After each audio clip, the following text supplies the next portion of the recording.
최악의 상황에서 최선의 방법으로 보호하시는 하나님이라는 제목으로 하나님 말씀을 선포하도록 하겠습니다. 하나님은 우리가 우리의 인생에서 가장 밑바닥을 칠 때 찾아오십니다. 인생의 모든 소망이 철저히 무너지고 극한의 어려움이라고 생각되는 그 상황에서 기가 막힌 상황으로, 기가 막힌 방법으로 찾아와서 우리를 도와주세요. 하나님은 야곱의 인생이 최악으로 치닫게 되었을 때 그를 찾아오셨죠. 사랑하는 사람과도 이별을 하고 그가 의지하던 모든 것을 다 버리고 외롭고 철저하게 가난하게 되었을 때 하나님이 야곱을 만나 주셨습니다. 우리도 마찬가지예요. 사람으로부터 버림받아 혼자가 되고 의지하던 세상의 줄이 다 끊어진 것 같은 그런 순간에, 심지어 건강마저 무너져서 내가 도저히 살 수 있을까 생각되어지는 바로 그 순간에 하나님이 만나 주시는 겁니다. 하나님을 만날 적기이다. 그러므로 우리도 낙심과 절망이 찾아오는 그 순간이 하나님을 만날 만한 때인 줄 믿고 포기하거나 낙심하지 말아야 되는 거예요. 자, 오늘 본문에 보니까 사도 바울은 끔찍한 살해의 위협을 당합니다. 바울을 죽이기 전에는 먹지도 않고 마시지도 않겠다라고 서약한 사람이 약 40명이나 됐다라고 그래요. 한번 생각해 보십시오. 우리가 직장에서 나를 막 괴롭게 하고 그저 계속 갈구고 하는 상사 한 명만 있어도 얼마나 괴롭고 내가 이 직장을 계속 다녀야 되나 말아야 되나 뭐 그렇게 하잖아요. 또 가정에서도 서로 마음이 맞지 않는 사람이 한 사람만 있어도 자식이 속을 썩인다든지 그죠? 집에 있는 바로 그분 배우자가 돼야 되는데 배후자가 돼가지고 늘 막 이렇게 힘들게 하고 이런 사람이 있으면 굉장히 힘들잖아요. 근데 40명이나 되는 사람이 자기를 죽이겠다고 계속 위협을 하고 있다고 한다면 여러분 얼마나 무섭고 힘이 들겠습니까? 이 40명의 사람들의 계획이 뭐였냐면은 사도 바울이 천부장의 손에서 대제사장의 손으로 옮겨갈 때에 길에 딱 매복을 하고 있다가 갑자기 나타나가지고 죽여버리는 그런 계획을 지금 가지고 있는 겁니다. 자, 그들의 끔찍한 계획을 한번 들어보세요. 14절 15절에 보니까 대제사장들과 장로들에게 가서 말하되 우리가 바울을 죽이기 전에는 아무것도 먹지 않기로 굳게 맹세하였으니 이제 너희는 그의 사실을 더 자세히 물어보려는 척하면서 공회와 함께 천부장에게 청하여 바울을 너희에게로 데리고 내려오게 하라. 우리는 그가 가까이 오기 전에 죽이기로 준비하였노라 하더라. 가만히 보니까 40명만 지금 바울을 죽이려고 하는 게 아니라 대제사장들과 서기관들이 다 죽이고 싶어 했다는 것을 지금 알 수 있습니다. 자신들의 의도는 지금 교묘히 숨기고 있지만은 우둔한 요 한 40여 명의 사람들을 이용하는 거예요. 겉으로 딱 이렇게 내세우면서 자신들의 목적을 이루려고 지금 하고 있는 겁니다. 이처럼 우리가 주님의 일을 감당하는 가운데도 이런 세력이 있음을 주지해야 됩니다. 자신들의 사상과 이익, 이 정치적인 배후 등을 이용을 해서 사람을 모함하고 위협하면서 주의 일을 방해하는 세력이 있다라고 하는 거죠. 일반론적으로 봐도 오늘날 수많은 사람들이 이 극단적인 민족주의, 극단적인 종교적인 신념, 극단적인 사상에 현혹되고 있음을 보는 거예요. 이 사람들이 양극화로 치달아서 그죠? 얼마나 서로를 비방하고 싸우는지 한번 보십시오.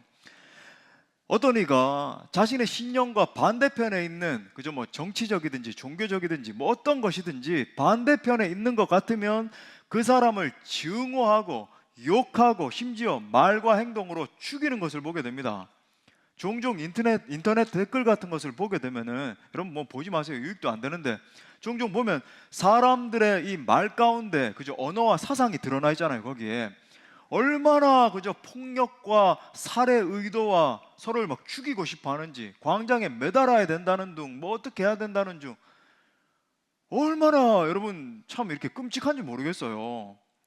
이러한 극단적이고 파괴적인 세상 속에서 우리는 그리스도인으로서 반응해야 되죠. 세상 사람들의 방식과 같이 분노하고 서로 다투고 싸우고 양극화로 치달아서 그죠? 남과 북이 갈라져 있고 좌와 우가 나눠져 있고 세대와 세대가 나눠져서 서로를 증오하고 남과 여가 끔찍한 용어를 써가면서 서로를 공격하고 완전히 분열의 영이 장악하고 있는 우리 이 한반도를 바라보면서 세상 사람들의 사고방식과 같이 똑같이 따라가는 게 아니라 우리는 그리스도인으로서 올바른 분별력과 판단력을 견지할 필요가 있다라고 하는 거예요.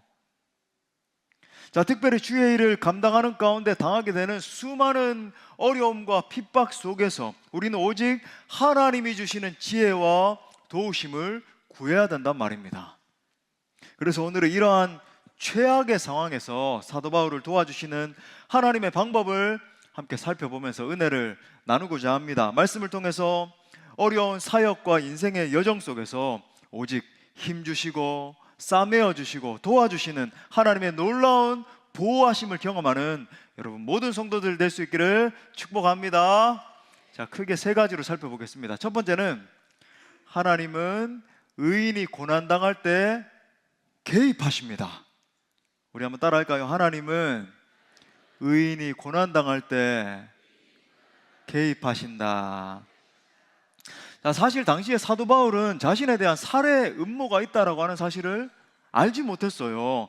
16절에 보면 바울의 생질이 이런 음모가 있다는 것을 이제 사도 바울에게 가르쳐 주는 거예요. 보니까 바울의 생질이 그들이 매복하여 있다함을 듣고 와서 영내에 들어가 바울에게 알렸다. 자, 근데 가만히 보면은 성경은 이 바울의 생질이 어떤 사람인지 그 정체에 대해서 전혀 알려주지 않고 있습니다.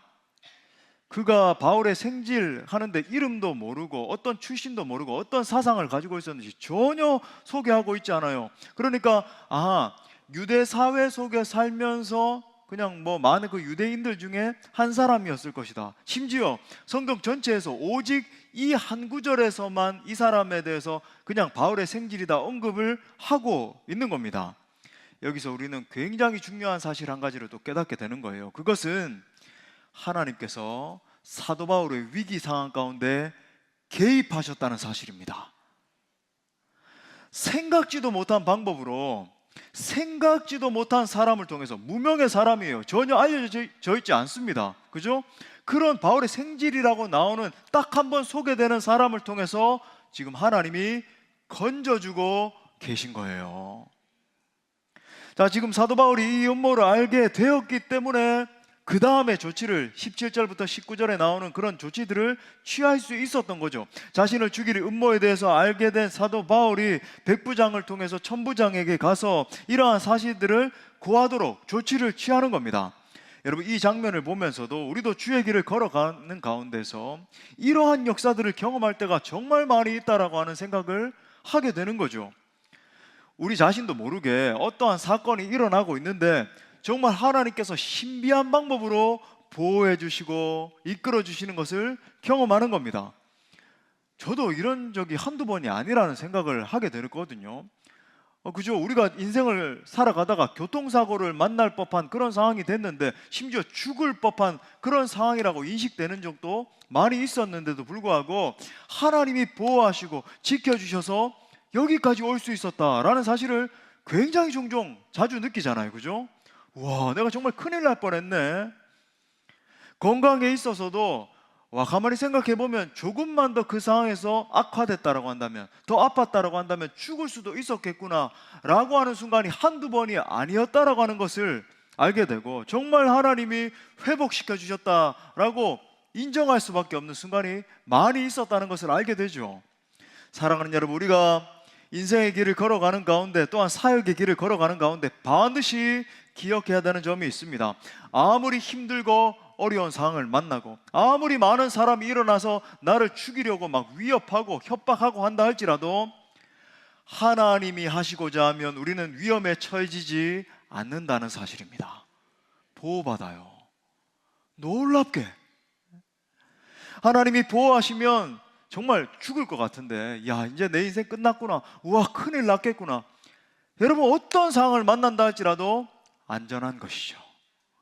수많은 사울의 군대가 공격하는 극한의 상황에서 다윗이 어떻게 고백하는지 여러분 한번 들어보십시오. 시편 3편 6절 우리 다 같이 선포할까요? 시작. 천만인이 나를 애워싸 진친다 하여도 나는 두려워하지 아니하리이다. 아멘. 우리가 사방으로 우겨쌈을 당하고 낙심한 일들을 많이 겪는다 할지라도 하나님이 붙드시면 위험에서 건져지는 것입니다. 신비한 방법으로. 자, 특별히 우리는 이 부분에서 사도 바울이 흔들리지 않을 수 있었던 궁극적인 원인을 한번 생각해 볼 수 있을 것 같아요. 살해 위협이 있었습니다. 재판장의 위협이 있었습니다. 예측 불가능한 상황이 계속 반복되는 상황 속에서 사도 바울이 어떻게 흔들리지 않을 수 있었는가? 바로 어젯밤에 나타나셔서 말씀하신 주님의 음성 때문이었어요. 사도행전 23장 11절, 우리 지난주에도 읽었잖아요. 그날 밤에 주께서 바울 곁에 서서 이르시되 담대하라, 내가 예루살렘에서 나의 일을 증언한 것 같이 로마에서도 증언하여야 하리라 하시니라. 지금 극한으로 위협적인 상황 속에서 사도 바울이 흔들리지 않을 수 있었던 궁극적인 이유는 그가 주님의 음성을 들었기 때문입니다. 사랑하는 여러분, 성령의 음성을 듣는 사람은 흔들리지 않습니다. 기도 가운데 하나님의 음성을 듣는 사람은 어떤 일을 당해도 흔들리지 않아요. 견고합니다. 유연해요. 시대를 관통하는 정신력을 가지게 되죠. 어떻게 우리 예수님께서 십자가를 지시기 전에 당황하지 않고 흔들리지 않을 수 있었는가? 예수님이었기 때문에 그럴 수 있지 않았겠습니까? 하나님이니까. 여러분, 그렇지 않죠? 예수님은 100% 사람의 몸을 지니고 있는 분으로서 여러분, 얼마나 위협적인 상황이에요. 아까도 말씀드렸지만 직장 상사 한 명만 까다로운 사람 만나도 야, 정말 저 사람 참 힘들다. 근데 그런 게 아니었어요. 로마 군병들이 완전 군장을 하고, 그죠? 와가지고 체포를 하려고 하는 상황입니다. 극한의 공포 속에서 사람들은 저자를 죽이라 막 외치고 있고 신문을 계속 당하는 거예요. 또 심하게 채찍에 두들겨 맞기 시작하는데 이 채찍이 온몸을 휘감으면서 피가 막 줄줄줄줄 흘러내리는 그런 상황에서도 요동하지 않을 수 있었던 이유가 과연 뭐냐는 거죠. 그것은 바로 겟세마네 기도 때문이었습니다.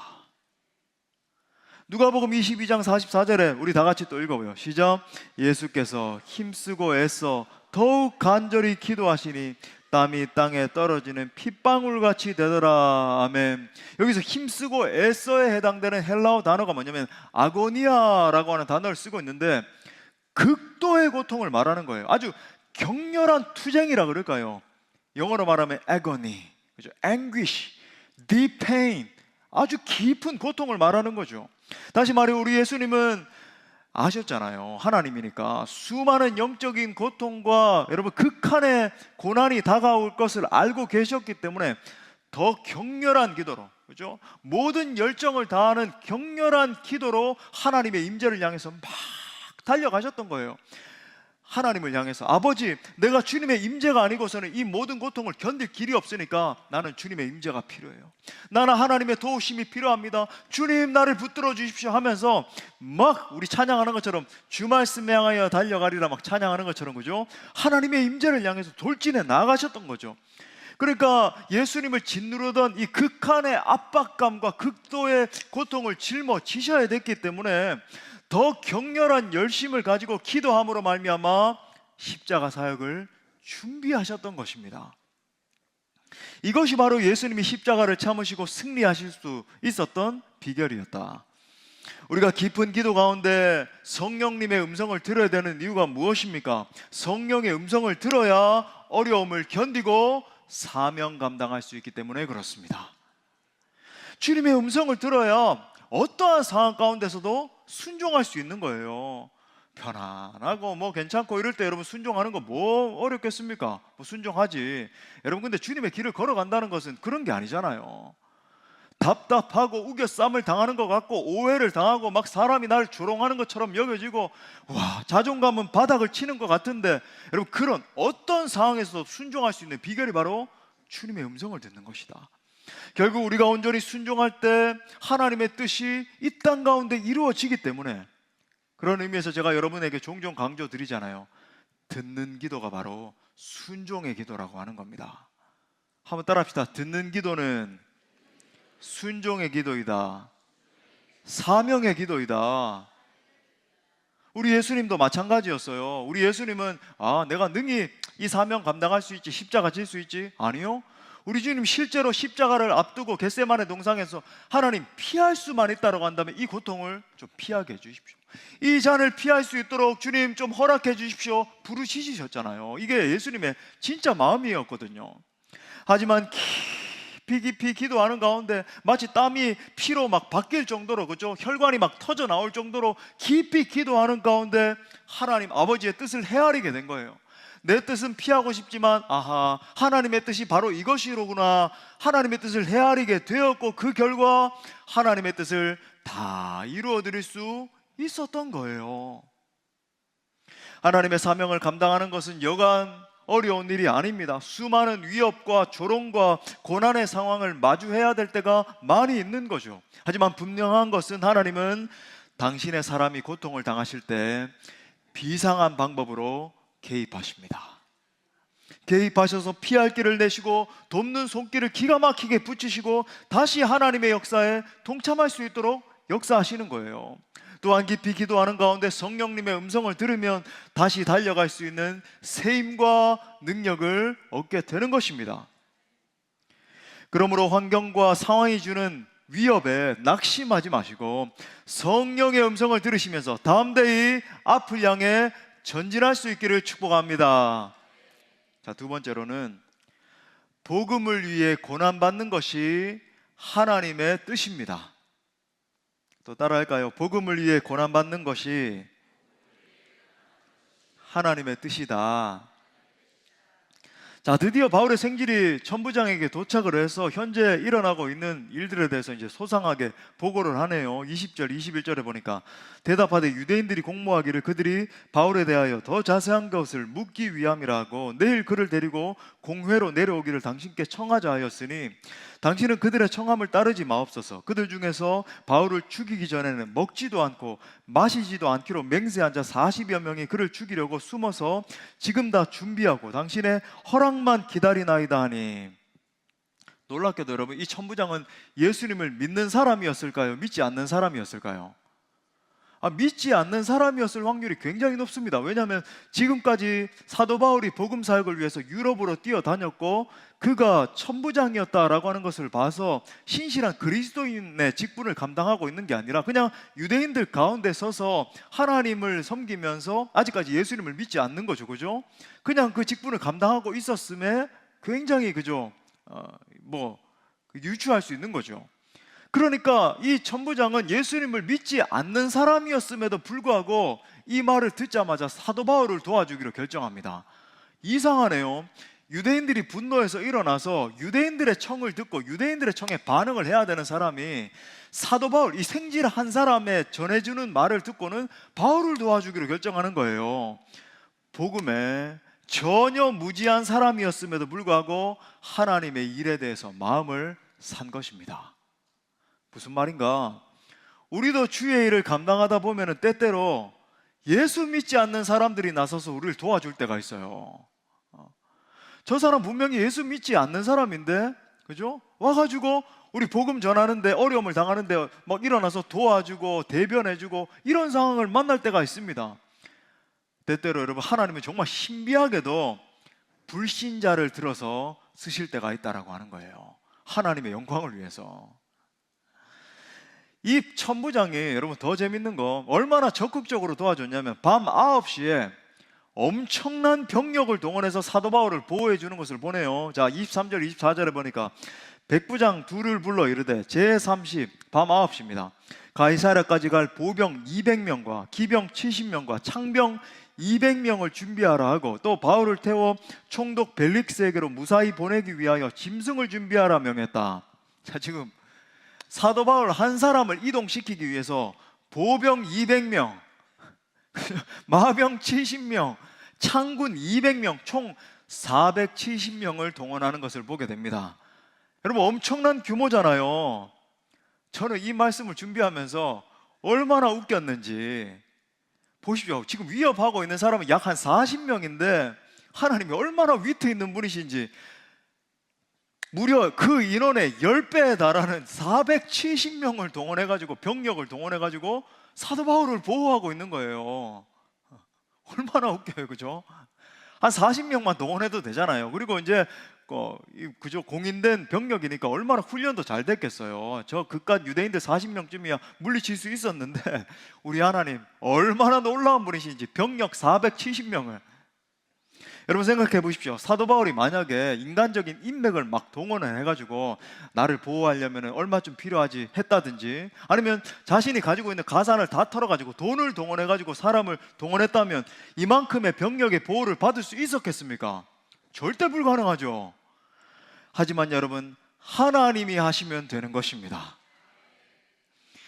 하나님이 역사하시면 여러분 모든 일이 쉽게 풀리는 거예요. 인간적인 시각에서는 절대 불가능하고 정말 뭐지? 우스운 일처럼 보일 정도로, 그죠? 하나님이 역사하시면 일이 술술술술 풀리는 역사가 일어나더라는 거예요. 성도 여러분, 하나님을 위하여 위대한 꿈을 품은 사람은 절대로 죽지 않습니다. 하나님이 말도 안 되는 방법으로 보호하세요. 하나님이 그 종을 통해서 행하실 일이 있기 때문에, 장차 이 사도 바울의 경우를 봐도 저 로마로, 심지어 스페인에까지 가서도 복음을 전해야 되는 사명이 분명히 있기 때문에 여러분, 그 사람은 죽지 않고 살아서, 그죠? 다윗의 고백처럼 죽지 않고 살아서 하나님의 영광 보는 역사가 일어나게 되는 것입니다. 이어서 26절부터 30절에 보니까 읽지는 않겠어요. 전부장이 총독 벨릭스에게 쓴 편지 내용이 공개가 되네요. 전부장은 자기가 들은 그대로를 이제 총독에게 보고하는 편지 형식으로 그걸 보게 됩니다. 자, 여기서 중요한 것은 바울을 죽이려고 공모하고 준비되고 있는 사람이 약 40명이었지만 자기가 보니까 죽일 이유가 하나도 없더라는 거예요. 그게 편지 내용이에요. 자신은 이 사람을 체포할 이유도 없고 감금할 이유도 없고 죽일 이유를 전혀 발견하지 못했습니다 라고 하는 것이 총독 벨릭스에게 보고하는 내용이었습니다. 저는 이 부분을 읽으면서 마치 우리 예수님께서 빌라도의 법정에 서셔서 신문받던, 재판받던 장면과 굉장히 유사하다라는 것을 생각을 하게 됐어요. 그 장면 여러분 기억하시죠? 사람들이 예수님을 잡아다가 십자가에 못 박게 죽여야 된다라고 막 소리를 지릅니다. 저자를 갖다가 십자가에 못 박으라, 그죠?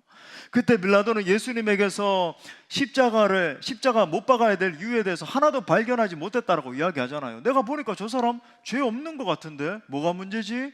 그렇게 이야기를 하니까 거기에 모여있던 국민들이 막 더 큰 소리로 그죠? 저 사람을 갖다가 죽여야 된다, 십자가에 못 박아라, 못 박아라 막 소리를 지르는 거예요. 그런데 가만히 보십시오.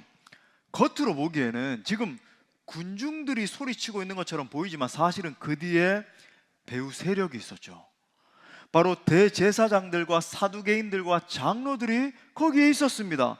그들은 예수를 딱 보니까 자신의 신념에서 벗어나는 것처럼 보이고 자신들의 인기와 명예를 빼앗아가는 예수를 바라보니까 분노를 느낀 거예요. 분명히 이 인기 자기들 것이어야 되고, 자기들 종교인들 인기와 그죠 존경을 갖다가 한 몸에 받아야 되는데 지금 예수가 그 자리를 다 뺏어간 거예요. 그러니까 분노를 느끼면서 저 예수 반드시 우리가 죽여야 되는 존재다, 이렇게 부글부글하고 있었던 것입니다. 결국 정치적으로 위태로워진 여러분 빌라도가 예수님을 어떻게 합니까? 사정없이 고문을 하고 결국 십자가에 못 박아 죽여버리잖아요. 제가 왜 이렇게 길게 예수님이 당하신 억울한 재판 상황에 대해서 언급을 하는가? 여러분, 우리는 영적 통찰력을 가질 필요가 있죠. 뭐예요? 저는 여러분의 인생 가운데도 이러한 일이 일어날 수 있기를 바랍니다. 목사님 무슨 말씀이세요? 무슨 그런 충격적인 이야기를 하세요? 우리가 잘 되기만을 빌어주셔야 되고 우리가 성공하기만을 바라셔야 되지 왜 우리의 삶 가운데 이런 일이 일어나야 된다라고 이야기를 하십니까? 여러분, 저는 기도하는 거예요. 예수 그리스도의 복음 때문에 핍박받는 일이 여러분의 삶에서도 일어날 수 있기를 기도하는 것입니다. 예수 그리스도의 의와 영광을 위해서, 그죠? 그 복음을 가지고 사수하다가 핍박을 당하고 조롱을 당하고 심지어 매도 맞는 그런 일들이 우리의 삶 가운데서도 일어나야 된다는 거예요. 하나님의 의 때문에 고난당하고 조롱당하고 슬픔을 감내하는 그 일이요, 우리의 생에서도 일어나야 된다. 사랑하는 여러분, 의를 위하여 핍박당하는 것이 하나님의 뜻이에요. 진짜 제자의 길에 대해서 저는 이야기하는 거죠. 목사님, 교회 다니면서 승승장구만 하고 내 자식 그저 뭐 시험에 합격하는 거 그게 중요하고 내 건강 뭐 잘 지켜져서 노후에 편안하게 지내고 그래야만 그 예수 믿는 행복한 삶 아닙니까? 여러분, 성경은 거기에 대해서 이야기하지 않고 있어요. 의를 위해서 핍박받는 삶, 마치 주 예수 그리스도께서 지금 사도 바울도 당하고 있는 것처럼 오해를 당하고 모함도 당하고 정치적인 세력이 그저 음해를 해가지고 십자가에 심지어 매달아 죽게까지 만드는 그런 삶, 그것이 하나님의 뜻이래요. 베드로전서 3장 17절에 보니까 선을 행함으로 고난받는 것이 하나님의 뜻일진데, 선을 행함으로 고난받는 것이 하나님의 뜻이다. 근데 여러분, 우리의 삶은 어떻습니까? 그 이후에 이어지는 것처럼 악을 행하면서, 그죠? 부끄러운 일을 행하면서 사람들에게 핀잔받고 조롱당하고 지금 우리가 그러고 있잖아요. 윤리적으로 도덕적으로 부패해서 사람들에게 조롱당하는 그런 기독인들의 모습을 보는 것 아닙니까? 하지만 여러분, 하나님 우리를 어떤 존재로 부르셨는가? 예수 그리스도의 이름을 위해 살다가 감옥에도 갇히기도 하고 그리스도인으로 살다가, 그죠? 정말 예수 그리스도의 복음을 위해서 살다가 채찍에 맞기도 하고 사람들로부터 조롱당하기도 하는 삶, 윤리적이고 도덕적인 것 때문에 핍박당하는 삶이 아니라 예수님 때문에 핍박당하는 것이 여러분 하나님의 일인 거예요. 방탕함과 술 취함과 생활의 염려 때문에 근심하고 벌벌 떠는 자가 아니라 예수님과 오직 그의 영광 때문에 고민하고 아파하고 절규하는 것이 제자의 길입니다. 마태복음 5장 10절부터 12절까지 우리 이 은혜로운 말씀 우리 다 같이 읽어볼까요? 시작. 의를 위하여 박해를 받는 자는 복이 있나니 천국이 그들의 것임이라. 나로 말미암아 거짓으로 너희를 거슬러 모든 악한 말을 할 때에는 너희에게 복이 있나니 기뻐하고 즐거워하라. 하늘에서 너희의 상이 큼이라. 너희 전에 있던 선지자들도 이같이 박해하였느니라. 아멘. 아멘. 예, 정말 아멘이에요. 예수님으로부터 지금까지 의인들은 늘 핍박을 받아왔습니다. 여러분, 이 시대에도 정말 여러분이 직장에서, 그죠? 가정에서, 삶의 현장에서 진짜 예수 그리스도의 제자로 살고자 하면요, 핍박 안 당할 수 없어요. 왕따 안 당할 수 없습니다. 짊어져야 돼요. 저 사람 예수쟁이네, 저 사람 정말 형편없네, 저 사람 승진해서 누락돼야 되겠네, 왜 우리의 이 세상적인 방식에 동조하네, 왜 저 사람은 아부하네, 왜 저 사람은, 그죠? 저렇게 안 살아? 여러분, 지금까지 예수님으로부터 지금까지 어떻게 전 세계 가운데 복음이 증거됐습니까? 무슨 일 때문에? 하나님의 사람들이 바로 주 예수 그리스도를 위해서 핍박을 받고 고난을 감내하는 삶을 살았기 때문에 복음이 세계적으로 전파된 거예요. 반대로 의인들이 고난받지 않고 그리스도인들이 고난받지 않기로 작정하면 세상은 결코 변하지 않습니다. 우리 그리스도인들이 그저 잘 먹고 잘 사는 것에만 초점을 두고, 그죠? 내 마음대로 쾌락 추구하는 것에만 초점을 두기 시작하면 결코 이 세상은 하나님 나라로 변혁될 수 없다라고 하는 거죠. 그러므로 사랑하는 성도 여러분, 제자도의 삶은 대가를 지불하는 삶입니다. 예수 그리스도를 너무나 사랑하기 때문에 그 동기가 의무가 아니에요. 이렇게 살아야지 그 의무가 아니라 내가 사랑하는 그 예수님 때문에 기꺼이 의를 위해서 핍박받는 삶을 살기로 선택하는 거예요. 하나님의 나라의 비전이 너무나 선명하게 보여지기 때문에 기꺼이 하나님 나라 복음 전파를 위해서 내 생명을 드리는 삶이 제자의 삶인 거죠. 그러므로 사랑하는 가정교회의 리더 여러분, 여기 있는 리더 여러분, 영혼들을 섬기면서 받는 어려움과 외로움과 힘든 상황들을 기뻐할 수 있기를 바랍니다. 사랑하는 교사 선생님 여러분, 아이들을 섬기면서 겪게 되는 여러 가지 힘든 마음과 상황들 때문에 오히려 찬송할 수 있게 되기를 바랍니다. 사랑하는 모든 성도 여러분, 이 땅에서 사명을 감당하는 가운데 겪게 되는 수많은 힘든 상황과 무너진 마음들 때문에 오히려 감사하고 찬양할 수 있게 되기를 축복합니다. 마지막 세 번째는, 하나님은 최악의 상황에서 최선의 방법으로 보호하십니다. 오늘 말씀 제목이죠. 우리 한번 따라합시다. 하나님은 최악의 상황에서 최선의 방법으로 보호하신다. 자, 31절부터 35절에 보면 하나님께서 놀라운 방법으로 사도 바울을 보호하시네요. 자, 33절부터 35절만 읽겠습니다. 그들이 가이사랴에 들어가서 편지를 총독에게 드리고 바울을 그 앞에 세우니 총독이 읽고 바울대로 어느 영지 사람이냐 물어 길리기아 사람인 줄 알고 이르되 너를 고발하는 사람들이 오거든 내 말을 들으리라 하고, 어디에서 그를 지키시냐면 헤롯 궁의 그를 지키라 명하니라. 와. 수많은 여러분 살해 위협이 있었지만은 결과적으로 어떻게 됐습니까? 벨릭스 총독이 직접 명령을 해서 가장 안전한 위협, 그저 보호를 받게 되죠. 이 위협으로부터. 헤롯 궁의 그를 지키라. 궁궐에 있는 거예요.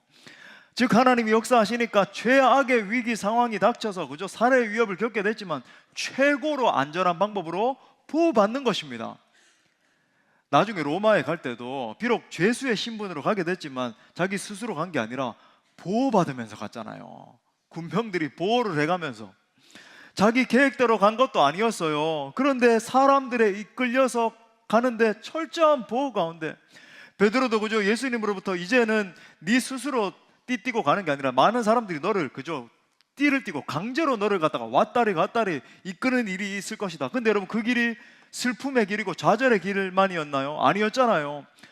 자기 스스로 걸어가는 길이 아니었지만 하나님의 교회를 위해서 쓰임받고 복음을 위해서 놀랍게 쓰임받은 베드로 아닙니까? 여러분 이것이 하나님이 역사하시는 방식입니다. 내 노력으로 됐든지 다른 사람의 노력으로 됐든지 간에 하나님의 뜻은 반드시 이루어지는 거예요. 가만히 보면 우리는 예수님을 믿고 싶어도 뭐 좀 떳떳하게 믿지, 내가 성공했을 때 좀 믿으면 좋겠다. 반대로 사업이 어려워지고 몸에 병이 들고 하면 뭐 자존감이 떨어져서 그런지 내가 예수님 좀 나중에 믿겠어요, 뭐 이렇게 생각하는 사람들이 있습니다. 물론 우리가 최고로 멋지고 뭐 최고로 편안하고 할 때 예수님 믿으면 얼마나 좋겠어요. 하지만 여러분 하나님의 방법은 그런 것이 아니더라고요. 내 삶에 힘이 다 빠지고 여러 가지 풍파 속에서 무너질 만큼 다 무너져서 천부여 의지 없어서 우리 찬양하는 것처럼 손들고 옵니다. 바로 그 순간에 주님 앞에 나오게 되는 거죠. 무릎을 꿇는 거예요, 진짜로. 중요한 것은 인생 가운데서 가장 외롭고 고독한 순간이라 할지라도 주님께 나와서 하나님 앞에 무릎 꿇는 게 중요한 거죠. 전폭적으로 그죠? 막 굴복하는 거예요. 그런 의미에서 나의 실패는 곧 하나님의 시작이라고 할 수 있습니다. 나의 끝은 곧 우리 주 예수 그리스도의 시작인 거예요. 여러분 우리가 믿는 하나님은 끝에서 시작하시는 하나님이십니다. 여러분 이 표현을 기억합시다. 우리 한번 따라할까요? 끝에서 시작하시는 하나님. 내 모든 소망이 다 무너졌을 때, 내가 이제 도저히 살 수 없을 것 같이 느껴질 때, 바로 그 순간 하나님이 개입하셔서 초자연적으로 역사하시는 하나님의 시작점임을 여러분 믿으셔야 되는 거예요. 우리 개인에게 부흥이 임하는 원리도 마찬가지입니다. 제가 설명을 한번 들어볼게요. 어떻게 우리 개인의 삶에 부흥이 임하는가? 인생의 길 가운데 한 개인이 영적으로 황폐한 것 같은 그런 상황을 만나게 됩니다. 수많은 어려운 상황을 막 통과하는 가운데 그죠? 숨조차 쉴 수 없을 정도로 정말로 어느 순간에 보면은 하나님에 대한 신뢰도 다 떨어지게 되고 신앙의 열정도 다 잃어버리게 돼서 뭐 말씀을 들어도 아무 감격도 없고 답답함만 있고 이제 나 곧 죽게 생겼습니다, 이런 순간을 맞이할 때가 있다는 거예요. 마치 청교도들이 영혼의 깊은 밤과 같은 시간이다 표현했던 것처럼 이 깊은 밤이 끊이지 않는 거예요. 하나님 언제 끝납니까? 하나님 제가 숨도 못 쉬겠는데 언제 끝납니까? 라고 하는 밤을 수도 없이 보내다가 어느 순간에 결국 하나님을 향한 내적인 갈급함의 자리에까지 몰아붙임을 당하게 되는 거죠. 그 순간에 하나님 두 손 두 발 들고 저는 주님 없이 살 수 없습니다, 저는 주님이 필요합니다, 주님 나를 좀 건져주세요 막 부르짖게 되는 거예요. 결과적으로 그에게 하늘로부터 놀라운 은혜의 소낙비가 쏟아지게 되고 영적으로 죽어있던 그 영혼이 소생케 되는 역사, 그것을 일컬어서 우리는 부흥이라고 부르는 거예요. Revival, 다시 살아나는 역사, 그죠? 열왕기상 17장에 보면 사르밧 과부의 유일한 희망이었던 그녀의 독자가 죽잖아요. 이 과부가 3년 6개월 동안이나 선지자 엘리야를 잘 섬기고 모셨음에도 불구하고 하나밖에 없는 아들이 죽었으니까 그 실망감이 여러분 어떻겠어요? 내가 주의 종을 잘 받들어 섬겼는데, 지금으로 따지면 내가 하나님의 일을 내 나름대로 최선을 다해서 열심히 감당했는데 내 아들이 죽다니. 이 원망과 불평을 들은 엘리야의 마음도 다 무너져 버렸습니다. 기가 막힌 거예요. 자기 옆에서 수년간 신실하게 잘 섬겼던 이 여인의 아들이 죽었으니까. 엘리야가 그 죽은 시체를 부둥켜 안고 하나님 앞에 막 펑펑 울면서 부르짖었습니다. 이때 하나님께서 간절한 주의 종의 기도를 들으시고 죽은 아들을 살려주셨어요. 이와 같이 영적으로 죽어있는 심령들을 주님의 능력으로 말미암아 다시 살게 해주시는 것, 그것이 부흥이죠. 우리 공동체가 그랬거든요. 우리 공동체가 답답하여 죽게 된 상황 가운데 놓여 있을 때 모든 공동체 지체들이 금식하고 부르짖고 기도하는 가운데 하나님의 때가 되자 리바이벌, 소생케 하시는 역사, 다시 생기가 불어닥치는 역사, 메마른 뼈들이 일어나서 믿음의 군대로 일어나는 역사를 하나님이 허락해 주시더라는 것입니다. 그것이 부흥이죠. 무엇이 부흥입니까? 그죠? 이처럼 사도 바울은 절대 절망의 자리에서 절대 소망을 주시는 하나님의 역사를 경험한 거예요. 수많은 살해의 위협 속에 있었지만 하나님은 바울의 생질의 마음을 움직여 주셨고, 천부장의 마음을 움직여 주셨고, 총독의 마음을 움직여 주신 것입니다. 결국 여러분, 살해의 위협으로부터 보호해 주신 거예요. 여러분, 내게 있는 소망이 다 끊어졌다 여겨지는 바로 그 순간이 하나님의 역사가 시작되는 순간입니다. 나를 도와주는 이가 아무도 없구나 여겨지는 깊은 외로움의 순간이 바로 하나님이 나와 함께 계심을 경험할 수 있는 적기인 거예요. 수많은 사람이 나를 해하려 하더라도 하나님이 나와 함께 계시면 아무런 문제가 되지 않는 겁니다. 우리 시편 23편 4절 말씀 다 같이 읽을까요? 시작. 내가 사망의 음침한 골짜기로 다닐지라도 해를 두려워하지 않을 것은 주께서 나와 함께 하심이라.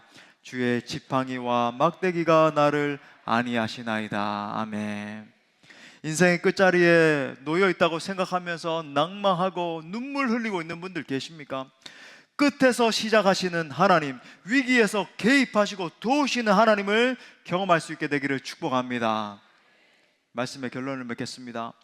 우리가 인생의 문제를 만났을 때 무엇보다 하나님이 개입하시는 것이 중요해요. 사도행전 16장에 보면 바울과 실라가 매를 실컷 얻어맞고 감옥에 갇혔을 때 어떻게 감옥에서부터 풀려나고 구원받게 됐습니까? 우리 잘 아는 것처럼 풀려났잖아요. 바로 그들이 기도하고 찬송했을 때, 바울과 실라가 전심을 다해서 기도하고 찬송했을 때 큰 지진이 일어났습니다. 자, 사도행전 16장 26절에 보니까 이에 갑자기 큰 지진이 나서 옥토가 움직이고 문이 곧 다 열리며 모든 사람의 메인 것이 다 벗어진지라. 여기 결정적인 단어는 이에예요. 이에 뭡니까? 기도와 찬송에 대한 하나님의 응답이라는 거죠.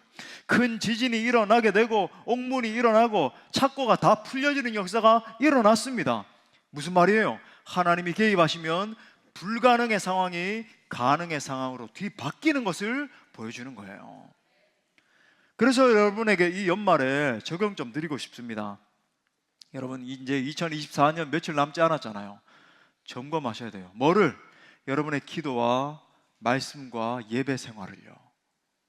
정말 이 본문에서 보여주는 것처럼 기도가, 그죠? 하나님의 말씀 앞에 서는 것이, 예배가 하나님의 그 임재, 하나님의 기적과 같은 역사를 끌어오는 역사를, 그죠? 준다라고 한다면 우리의 기도 생활, 우리의 찬송 생활, 예배를 점검해야 되잖아요. 여러분 기억하시죠? 신년에 2024년 새해를 맞이하면서 갈색 책자 여러분에게 다 나눠드리면서 우리 이렇게 경건 붙들자 했는데 여러분 어떻게 하셨어요? 기본적인 묵상 생활, 기도 생활 여러분 잘하고 계십니까? 정말 놀라운 것, 이 송구 영신 예배 때 발표해 드릴 텐데 성경 읽기 정말 놀랍게 많은 분들도 동참해 주시고 진짜 많이 읽은 분들 계세요. 와, 참 저와 같은 목회자보다 더 대단하시다 이렇게 생각이 드는 거예요. 근데 여러분 또 그렇지 않은 분들 계시잖아요. 여러분 말씀 어떻게 하셨습니까? 기도 생활 어떠세요? 여러분 공예배 점검하셔야 되지 않겠어요? 기본적으로 가장 기도 생활 가운데 금요 성령 집회라도 나와서 정말 울부짖으며 기도하고 있는가 여러분 점검하셔야 돼요. 이 연말에 그러므로 사랑하는 성도 여러분, 하나님의 사명을 감당하고 힘들고 어려울 때 11절 말씀 기억합시다. 마지막으로 우리 23장 11절 다 같이 읽겠습니다. 시작. 그날 밤에 주께서 바울 곁에 서서 이르시되 담대하라. 내가 예루살렘에서 나의 일을 증언한 것 같이 로마에서도 증언하여야 하리라 하시니라. 아멘. 하나님의 사명을 지고 있는 자는 결코 망하지 않습니다. 죽지 않아요. 그러므로 좌절하거나 낙심하지 마십시오. 하나님을 위해서 위대한 꿈을 꾸십시오. 어떠한 상황에서도 앞을 바라보면서 전진하십시오. 아무쪼록 하나님의 위대한 꿈을 품은 여러분의 인생 가운데 하나님의 간섭하심과 보호하심이 끊이지 않을 수 있기를 간절히 축원합니다. 말씀을 주신 하나님께 영광의 박수 올려드리겠습니다. 우리 다 같이 일어나셔서 함께 찬양하고 기도합시다. 우리를 도우신 하나님, 힘주신 하나님, 우리 찬양해요. 어려운 일 당할 때 나의 믿음 적으나 의지하는 내 주를 더욱 의지합니다. 세월 지나갈수록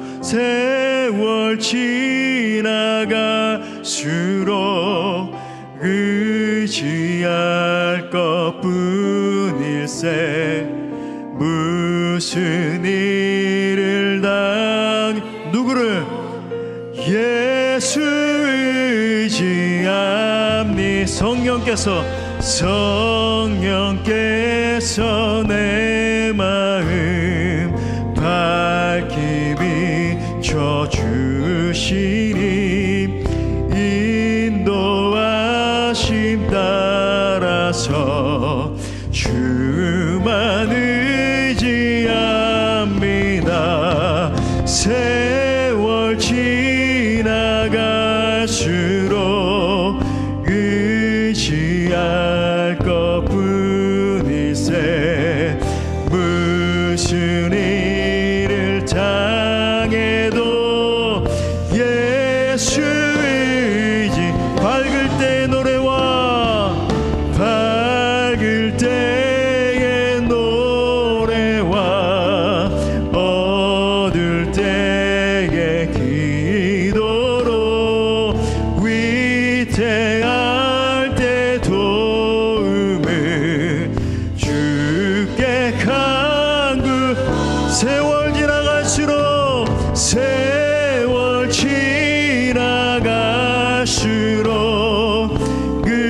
의지할 것뿐일세. 무슨 일을 누구를 의지해요? 예수 의지가 생명 있을 동안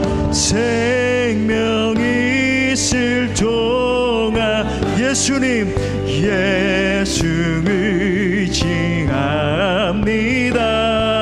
천국 올라가 주님 의지합니다. 의지할 것뿐. 아멘 아멘. 세월 지나갈수록 의지할 것뿐. 언제 어디서나 무슨 일을 당해도 나의 구주 예수 의지합니다. 이곳에 생명샘 솟아나 우리 선포합시다.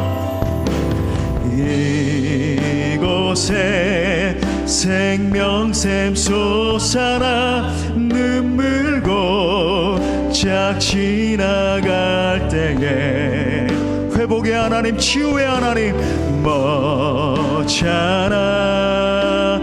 열매 맺히고 웃음소리 넘쳐나. 꽃들도 구름도 바람도 넓은 바다도 찬양하라 예수를. 아멘 아멘. 하늘을 울리며 노래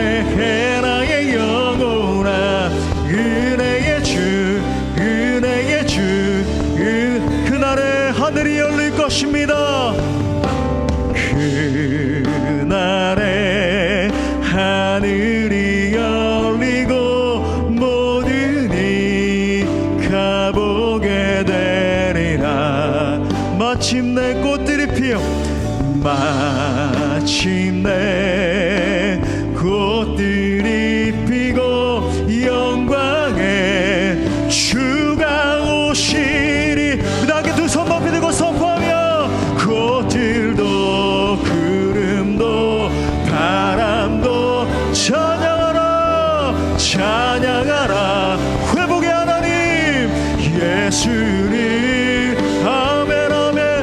하늘을 울리며 노래해 나의 영혼아 은혜의 주 은혜의 주. 꽃들도 구름도 할렐루야. 꽃들도 구름도 바람도 누구를 찬양해요. 찬양하라 찬양하라 예수를. 하늘을 울리며 노래해 나의 영혼아 은혜의 주 은혜의 주 은혜의 주. 이 시간 말씀 붙들고 함께 기도할 때 우리 하나님은 최악의 상황에서 최선의 방법으로 도우시는 하나님이십니다. 우리가 사명의 길을 걸어가다가 힘들고 어려울 때 간섭하시고 위로하시고 인도하시는 분이 하나님이세요. 그 하나님을 의지하며 우리 간절히 기도하기 원합니다. 살아계신 하나님, 우리가 어려운 일을 당하고 고난을 당할 때 우리를 건지시는 하나님만 붙들기를 원합니다. 최악의 상황에서 최선의 방법으로 역사하시는 하나님 의지하며 나아갑니다. 아버지요, 고통스러운 나의 상황에 개입하여 주시사 다시 하나님의 비전을 붙드는 인생으로 서게 하여 주옵소서. 하나님이여 날 도와주시사 부르신 목적을 이루어드리는 인생 되게 하옵소서. 나를 건져주십시오. 나를 도와주십시오. 주여 임하소서. 동성으로 기도합시다. 주여